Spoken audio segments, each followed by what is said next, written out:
Depois que uma jovem viaja para Aruba para comemorar sua formatura no ensino médio, ela nunca mais volta para casa.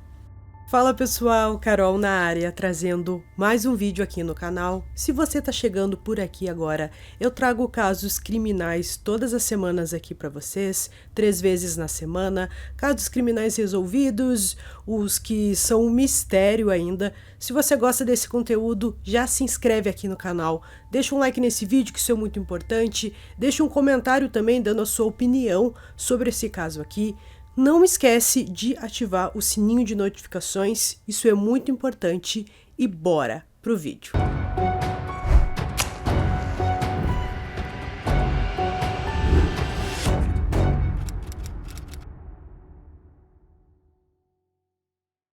Natalie Ann Holloway nasceu em 21 de outubro de 1986, em Memphis, Tennessee, a primeira filha do casal Dave e Elizabeth.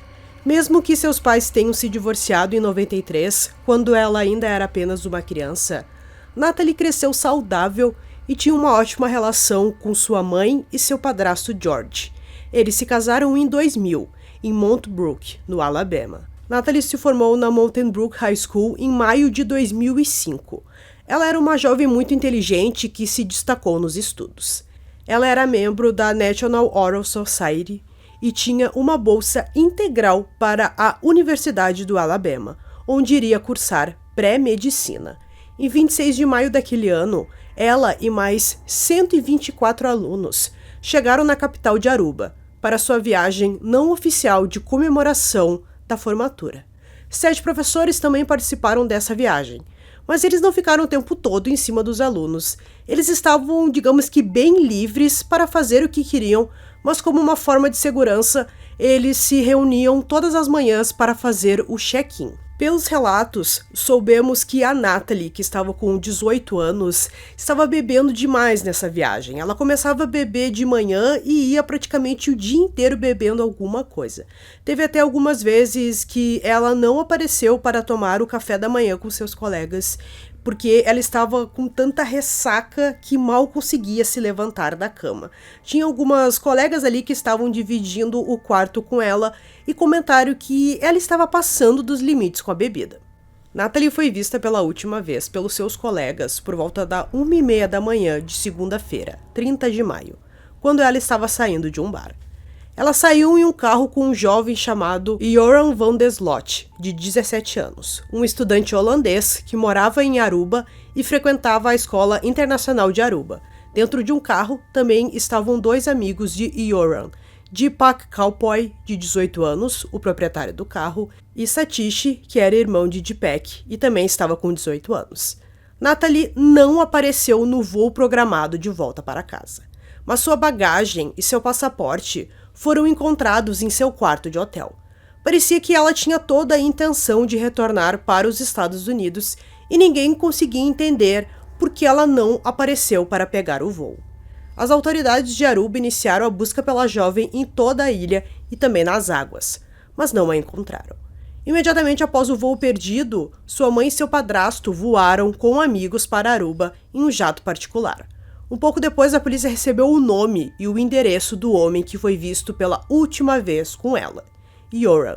A polícia então foi até a casa do Joran para ver se ela estava lá por algum motivo e ele de início disse que não, que nem a conhecia, nem sabia quem era ela, mas depois ele contou uma história e o Deepak, um dos irmãos que também estava no carro com ele na noite anterior, também estava junto na casa e os dois deram uma declaração para a polícia que realmente se lembravam de tê-la visto naquela noite anterior e que ela queria ver tubarões. Então eles a levaram até uma praia, viram os tubarões e depois retornaram mais ou menos umas 2 horas da manhã para o hotel onde ela estava hospedada. Joran disse que quando Natalie saiu do carro, ela foi abordada por um homem que usava uma camiseta preta, parecida com as dos seguranças do hotel. Os esforços de busca e resgate de Natalie começaram imediatamente. Centenas de voluntários de Aruba e dos Estados Unidos juntaram-se às buscas. Durante os primeiros dias, o governo concedeu a milhares de funcionários públicos um dia de folga para participarem das buscas. 50 fuzileiros navais holandeses conduziram uma extensa busca na costa. Os relatórios indicaram que Natalie não apareceu em nenhuma filmagem noturna da câmera de segurança do saguão, e Beth, a mãe dela, disse que as câmeras não estavam funcionando corretamente naquela noite. Então, era mais uma pista que a polícia não tinha, porque a gente não tinha imagens do hotel naquela noite.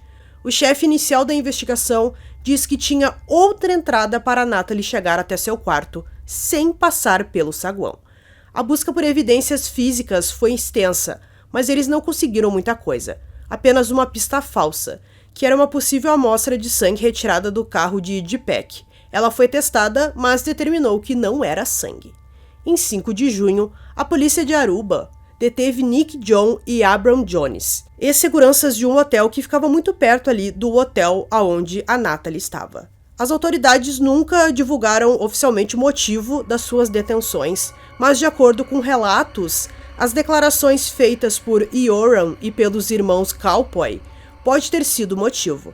Depois de investigados, eles foram inocentados. Em 9 de junho, Yoram e os irmãos Cowpoy foram presos sob suspeita de sequestro e do assassinato de Natalie. A investigação inicial sempre focou nesses 3 homens. O chefe da investigação afirmou que eles estavam observando de perto os 3 homens e eles começaram 3 dias após o desaparecimento da jovem, para ver se eles encontravam alguma coisa. Isso incluía uma investigação que incluiu câmeras para ver se conseguiam capturar alguma coisa, escutas telefônicas e até monitoramento de seus e-mails. Domping, o chefe, indicou que a pressão da família de Natalie fez com que a polícia interrompesse prematuramente a vigilância e detivesse os 3 suspeitos sem terem muitas provas. Eles precisavam de mais tempo. Alguns dias depois, Domping alegou que um dos jovens detidos admitiu que algo ruim aconteceu com Natalie, depois que os suspeitos a levaram para a praia e que um deles estava até levando a polícia até o local onde teria acontecido essa coisa ruim. Durante um período, os suspeitos mudaram suas histórias. Yoram afirmou que não fez mal a ela, mas a deixou sozinha na praia. De acordo com o advogado de Satish Cowpoy, Yoram ligou para Deepak para dizer a ele que estava voltando para casa e enviou-lhe uma mensagem de texto 40 minutos depois. Em algum momento durante o interrogatório, Yoram detalhou um terceiro relato de que ele foi deixado em uma casa enquanto os irmãos ficaram com ela. Após audiências perante um juiz, os irmãos Cowpoy foram libertados na segunda-feira, 4 de julho, mas Yoram foi detido por mais 60 dias. Depois que um jardineiro local apresentou informações, um pequeno lago perto de um clube em Aruba, perto de uma praia, foi parcialmente drenado entre 27 e 30 de julho de 2005. O jardineiro afirmou ter visto Yoram tentando esconder o rosto enquanto dirigia para esse clube com os irmãos Cowpoy, na madrugada de 30 de maio, mais ou menos entre 2h30 da manhã e 3 horas. Eles fizeram toda essa investigação, mas nada foi encontrado. A família de Natalie ofereceu inicialmente $175 mil e os doadores ofereceram 50 mil por seu retorno seguro. 2 meses após o seu desaparecimento, a recompensa foi aumentada de 200 mil para 1 milhão, com uma recompensa a mais de 100 mil por informações que levassem à localização de seus restos mortais. Os irmãos Cowpoy foram presos novamente em 26 de agosto, junto com um novo suspeito chamado Fred Arambatsis, de 21 anos. O advogado de Fred diz que seu cliente era suspeito de tirar fotos de uma menina menor de idade e de ter contato físico inadequado com ela. Este incidente supostamente ocorreu antes do desaparecimento da Natalie. O Yoram e os irmãos Cowpoy estariam supostamente envolvidos nisso. A mãe de Yoram disse o seguinte: "É uma tentativa desesperada de fazer os meninos falarem, mas eles não sabem de nada." Embora nenhuma explicação pública tenha sido feita para as novas prisões de Cowpoy, Domping, o chefe de polícia, disse mais tarde que foi uma tentativa mal sucedida de pressionar os irmãos a confessarem. Em 3 de setembro, todos foram soltos. Nos meses seguintes, o Yoram deu algumas declarações sobre o que teria acontecido naquela noite. Ele contou que em algum momento a Natalie queria ter relações com ele, mas ele acabou não querendo, e ele também disse que tinha que ir embora, mas ela queria ficar com ele na praia até bem tarde. Então ele foi pego por Satish por volta das 3 horas e deixou Natalie sozinha na praia. Em janeiro do outro ano, a polícia de Aruba procurou o corpo de Natalie nas dunas de areia da costa noroeste de Aruba, bem como em áreas próximas à praia de Marriott, mas sem resultados. No dia 27 de abril de 2007, uma nova busca envolvendo aproximadamente 20 investigadores foi lançada na residência da família Van der Sloot, em Aruba, mas nada suspeito foi encontrado. Em maio, a residência da família Cowpoy foi revistada pelas autoridades. Os 2 irmãos foram detidos durante cerca de 1 hora após se oporem à entrada da polícia e dos investigadores, mas foram libertados quando as autoridades foram embora. Citando que foi descrito como evidência recém-descoberta, os investigadores de Aruba prenderam novamente Yoram e os irmãos Cowpoy, em 21 de novembro de 2007, sob suspeita de envolvimento em homicídio culposo e de causar lesões corporais graves, que resultaram na morte de Natalie Holloway. Em 30 de novembro, um juiz ordenou a libertação dos irmãos Cowpoy. Apesar das tentativas da promotoria de prolongar sua sentença, os irmãos foram libertados no dia seguinte. A promotoria apelou da libertação, que foi negada, com o tribunal escrevendo: apesar das investigações demoradas sobre seu desaparecimento e sobre as pessoas que poderiam estar envolvidas, o processo contra os suspeitos não contém indicações diretas de que Natalie faleceu devido a um crime violento. Yoram também foi libertado sem acusações em 7 de dezembro, devido à falta de provas, bem como a falta de provas de que Natalie morreu como resultado de um crime violento. A promotoria indicou que não iria recorrer. Em 29 de março de 2010, Yoram contatou John Kelly, representante legal de Beth, a mãe da Natalie, com uma oferta para revelar a localização do corpo dela e as circunstâncias que envolveram sua morte, caso ele recebesse um adiamento de $25 mil contra um total de $250 mil. Depois que John Kelly notificou o FBI, eles organizaram a transação. Em 10 de maio, Van der Sloot teve uma transferência de $15 mil para sua conta na Holanda, após o recebimento de $10 mil em dinheiro que foi filmado por investigadores disfarçados em Aruba. As autoridades afirmaram que as informações que ele forneceu em troca eram falsas, porque a casa onde ele disse que o corpo de Natalie estava ainda não havia sido construída no momento do seu desaparecimento. Em junho, Yoram foi acusado de extorsão e fraude eletrônica. Um pouco antes disso, em 30 de maio, 5 anos depois do desaparecimento de Natalie, Stephanie Flores Ramírez, uma estudante de administração de 21 anos, foi dada como desaparecida em Lima, no Peru. Ela foi encontrada morta 3 dias depois em um quarto de hotel registrado em nome de Yoram Van der Sloot. Um pouco depois, ele foi preso no Chile sob acusação de homicídio e extraditado para o Peru no dia seguinte. No dia 7 daquele mês, as autoridades peruanas disseram que Yoram confessou ter matado Stephanie depois de perder a paciência porque ela mexeu em seu notebook sem permissão e encontrou informações que o ligavam a Natalie. O chefe de polícia relatou que Yoram disse à polícia peruana que sabia onde estava o corpo de Natalie e se ofereceu para ajudar as autoridades de Aruba a encontrá-lo. Mas o chefe afirmou que o interrogatório se limitou ao caso que aconteceu no Peru e que perguntas sobre o desaparecimento de Natalie foram evitadas. Em 11 de junho, Yoram Van der Sloot foi acusado no Tribunal Superior de Lima de homicídio em primeiro grau e roubo. Em uma entrevista na prisão em setembro, Yoram teria admitido o plano de extorsão, afirmando: "Eu queria me vingar da família de Natalie. Os pais dela têm dificultado minha vida há 5 anos."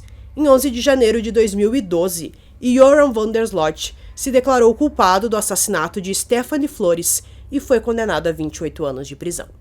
Em 8 de junho de 2023, Yoram foi oficialmente extraditado do Peru para os Estados Unidos. Depois de chegar, ele foi levado sob custódia e transportado para a prisão de Culver City. No dia seguinte, ele foi acusado de uma extorsão e uma acusação de fraude eletrônica contra Beth Holloway, a mãe da Natalie. Ele se declarou inocente de cada acusação. Em 18 de outubro de 2023, Yoram confessou o crime contra a Natalie. Ele descreveu que a chutou e a espancou com um bloco de concreto depois que ela recusou seus avanços sexuais e lhe deu um chute na virilha. Por fim, ele jogou seu corpo no oceano.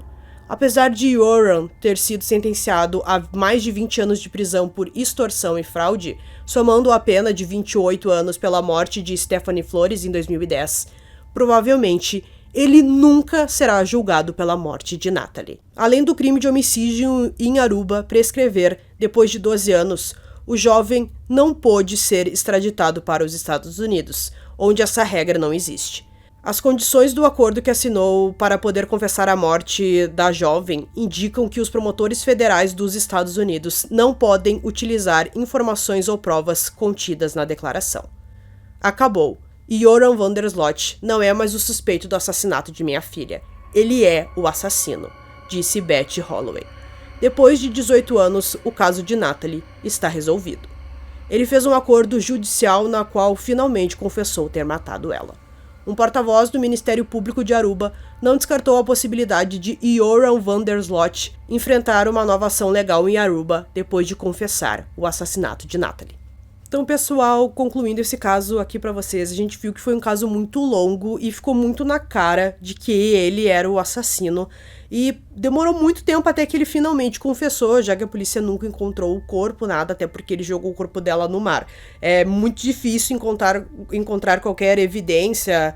Enfim, foi muito difícil para a polícia também encontrar algo, né, uma evidência física que o ligasse a ela. A gente não sabe também se os dois irmãos sabiam de alguma coisa, provavelmente sim. E é triste a gente ver que provavelmente ele não vai ser acusado disso em Aruba, mas a gente espera que alguma coisa aconteça e ele receba uma pena e que seja a pena de prisão perpétua. Então eu espero que vocês tenham gostado desse vídeo. Esse foi mais um vídeo aqui no canal Durmam Bem e até o próximo.